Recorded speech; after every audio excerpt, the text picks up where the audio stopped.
Assalamualaikum pemirsa Fakta, kembali menjumpai Anda bersama saya Chandra Sugarda. Pemirsa, kasus Bank Bali yang merebak beberapa bulan sebelum pemerintahan Habibie jatuh hingga kini masih menjadi sorotan berbagai kalangan. Selain dari segi hukum, politik dan ekonomi, kasus Bank Bali juga menggugah hati nurani masyarakat, khususnya ketika 4 mantan direksi Bank Bali yang ditahan mendapat dukungan dan simpati penuh dari ribuan karyawan Bank Bali dari berbagai daerah. Fakta edisi kali ini mengungkap kasus Bank Bali dari perspektif yang sedikit berbeda, yaitu bagaimana sosok seorang Rudy Ramli dapat begitu berpengaruh dan tanpa disengaja dapat menggerakkan nurani karyawan Bank Bali dan berbagai lapisan masyarakat.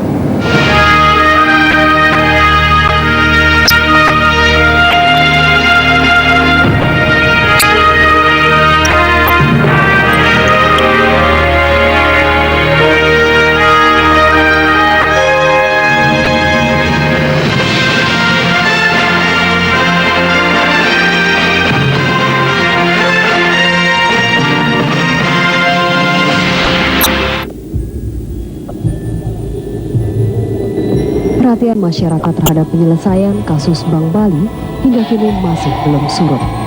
Bahkan kasus yang mengandung unsur politik yang cukup kompleks ini lebih menyerap perhatian masyarakat ketika ribuan karyawan Bank Bali turun ke jalan memberikan dukungan mereka pada 4 mantan direksinya yang ditahan, yaitu Rudy Ramli, Firman Sucahya, Rusli Suryadi, dan Henry Kurniawan.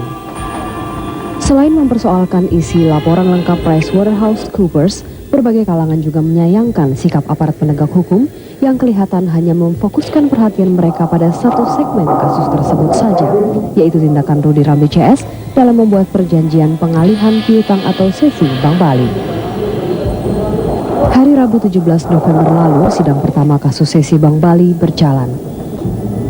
Perhatian masyarakat, pers, juga karyawan Bank Bali berfokus ke Pengadilan Negeri Jakarta Selatan, tempat kasus itu disidangkan.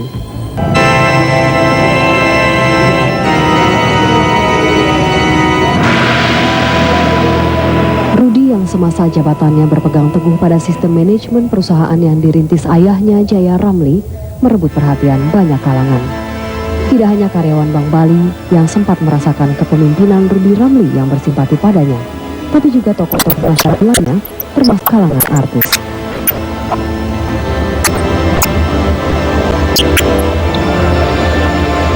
Lampu spotlight sepertinya terus menerangi wajah Rudy Ramli. Bagaimana sosok Rudy Ramli dapat menyerap begitu banyak simpati? Sosok Rudy Ramli di mata karyawan Bank Bali merupakan sosok yang bersahaja dan peduli akan nasib karyawannya tanpa pandang jabatan. Kepedulian tersebut sangat dirasakan karyawan Bank Bali, terutama ketika krisis moneter melanda tanah air akhir tahun 1997. Saat itu hampir semua sektor bisnis terkena imbas dari krisis yang menerpa, tidak terkecuali sektor perbankan. Namun menurut karyawan Bank Bali, saat itu Rudy Ramli menjamin tidak akan ada PHK di Bank Bali. Pertama sekali saya ingat sekali pada saat di awal krisis moneter terjadi, di mana karyawan-karyawan teman-teman saya di bank-bank lain itu pada khawatir gitu ya, di mana direkturnya itu nggak bisa meyakinkan mereka bahwa tidak akan ada PHK. Tapi Pak Rudy Ramli dengan yakin dan berani menyatakan bahwa di Bank Bali tidak akan ada PHK, dan itu dibuktikannya. Selain jaminan tidak ada PHK, Rudy Ramli yang saat itu menjabat Direktur Utama Bank Bali justru memberikan tunjangan setiap bulannya khusus bagi karyawan menengah ke bawah. Cuman perhatian beliau untuk karyawan, khususnya untuk level yang menengah bawah, itu seperti kemarin ada kita Krismon itu, Bank Bali dari pihak manajemen itu juga memperhatikan dengan memberikan tunjangan khusus kepada karyawan-karyawan level tertentu sebagai adanya kenaikan bahan-bahan pokok. Sistem manajemen Bank Bali yang menekankan prinsip kekeluargaan semakin memperkuat simpati Rudy Ramli di hati karyawannya. Rudy yang memulai karirnya di Bank Bali dari bawah hingga menjabat presiden direktur tetap peduli terhadap karyawannya, bahkan menerapkan sistem manajemen yang terbuka jauh sebelum gembar-gembor transparansi didengungkan berbagai kalangan. Sistem manajemen yang diterapkan inilah yang kemudian menelurkan sejumlah penghargaan nasional maupun internasional kepada Bank Bali.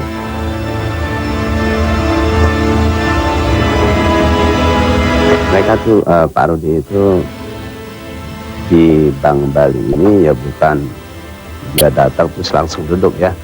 Dia itu memang dari bawah, kita juga patut dicontoh lah. Dan saya melihat figur Pak Rudi yang jauh dari sombong ya. Jadi beliau itu orang yang benar-benar rendah hati ya. Jadi walaupun beliau itu orang nomor 1 di Bank Bali, tapi kita sebagai karyawan di level manapun, setiap hari kita bisa ketemu dengan beliau ya. Saya ingat sekali Pak Rudi berpesan bahwa apapun yang terjadi, kalian harus tetap kerja seperti biasa. Jadi seberat apapun derita atau cobaan yang sedang dialami Bank Bali, kita tetap harus kerja seperti biasa dan kita harus tetap pegang komitmen kita bahwa kita akan memberikan yang terbaik pada nasabah. Waktu itu saya ingat beliau mengajari saya cara membaca cepat.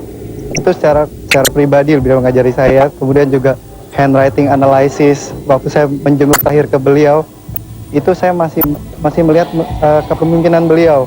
Beliau mengajari saya cara handwriting analysis.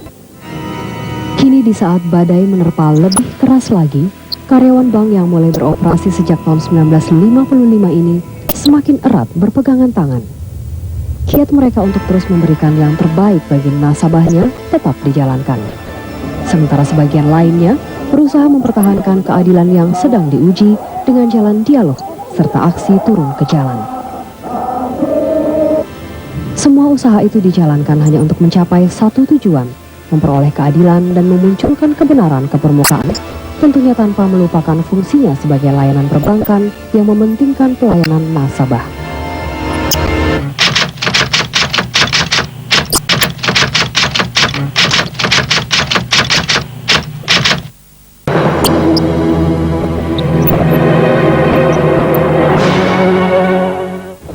Pemirsa, mantan Direktur Utama Bank Bali, Rudi Ramli, mengaku terharu dengan antusiasme bekas anaknya dalam memberikan dukungan kepadanya sejak kasus Bank Bali mulai merebak.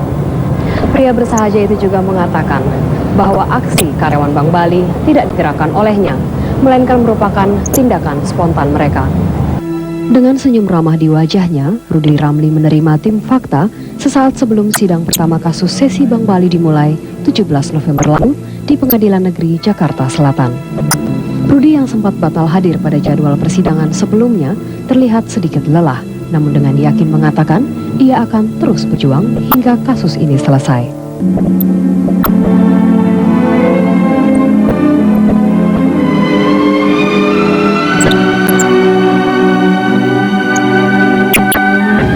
Perasaannya mungkin masih seperti dalam mimpi buruk. Ya, sementara ini masih belum bangun mimpi buruknya, belum selesai.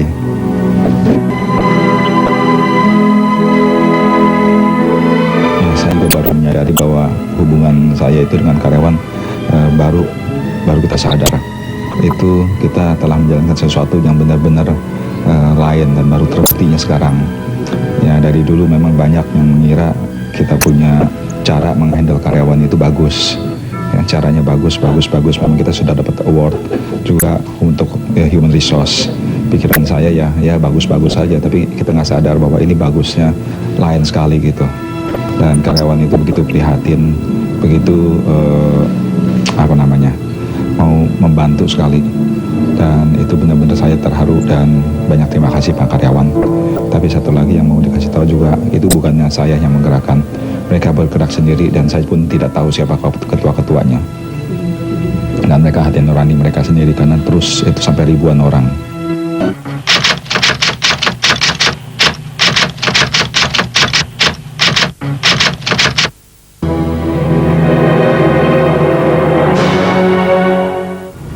Pemirsa, dalam laporan lengkap hasil audit PricewaterhouseCoopers, muncul sederetan nama-nama yang diduga turut memberikan kontribusi dalam terbentuknya kasus Bank Bali. Nama-nama tersebut sebenarnya juga sudah muncul dalam catatan harian Rudi Ramli. Namun hingga kini upaya penyelidikan terhadap sejauh mana keterlibatan orang-orang yang namanya tercantum tampak belum maksimal. Kebenaran adalah kebenaran. Slogan itu terus-menerus didengungkan sepanjang pembicaraan mengenai kasus Bank Bali mencuat ke permukaan. Dan kebenaran itulah yang menurut Rudy Ramli sudah ia kemukakan jauh hari sebelum kasus ini dilimpahkan ke pengadilan. Kewajibannya kepada Bank Bali. Salah satu indikasi dari kebenaran yang dibawa Rudy Ramli dapat dilihat dari banyaknya persamaan antara catatan harian Rudy Ramli yang sempat dibahas di hadapan Pansus DPR dengan laporan lengkap hasil audit PricewaterhouseCoopers yang diumumkan ke masyarakat. Persamaan yang paling jelas terlihat adalah nama-nama yang tercantum di dalamnya.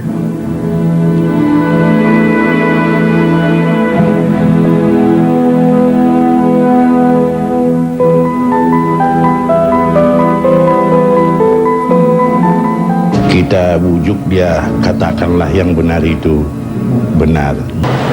Pengamat ekonomi Prajoto menguatkan pernyataan Bob Nasution dengan penjelasan bahwa perjanjian pengalihan piutang atau sesi agreement merupakan proses yang panjang yang terdiri dari rangkaian-rangkaian pertemuan dan pembicaraan sebelumnya. Untuk itu bila hanya 4 mantan direktur Bank Bali yang diperkarakan, maka tatanan sistem yang ada akan terkoyak. Rudy Ramli dan mantan direksi yang lain, itu posisinya seperti apa sih? Kalau saya berpendapat, apa yang dilakukan oleh mereka di dalam menandatangani apa yang disebut sebagai sesi agreement, perjanjian sesi itu sendiri, itu hanya merupakan hasil dari rangkaian peristiwa sebelumnya. Rangkaian peristiwa sebelumnya ini kan harus dibedah. Di dalamnya kan banyak sekali nama-nama yang disebutkan. Saya tidak berani untuk mengatakan bahwa nama-nama yang disebutkan sudah pasti bersalah. Tetapi saya berani menyebutkan bahwa nama-nama yang disebutkan belum tentu tidak bersalah. Kepercayaan masyarakat yang menyurut sejak pemerintahan Orde Baru kini sedang diupayakan untuk dikembalikan lagi pada tempatnya. Untuk itu penyelesaian kasus Bank Bali yang transparan dan menyeluruh menjadi harapan seluruh komponen bangsa agar sistem hukum kita kembali memiliki kekuatan dan tidak pandang bulu. Pemirsa, penegakan keadilan yang sudah tertidur selama lebih dari 30 tahun di tanah air memang bukan merupakan hal yang mudah. Untuk itu seluruh lapisan masyarakat, khususnya para penegak hukum, harus bekerja ekstra keras agar kepercayaan masyarakat nasional dan internasional dapat segera kembali. Sehingga slogan Indonesia Negara Hukum tidak lagi sekedar kata-kata belaka, melainkan benar diterapkan dalam kehidupan bernegara.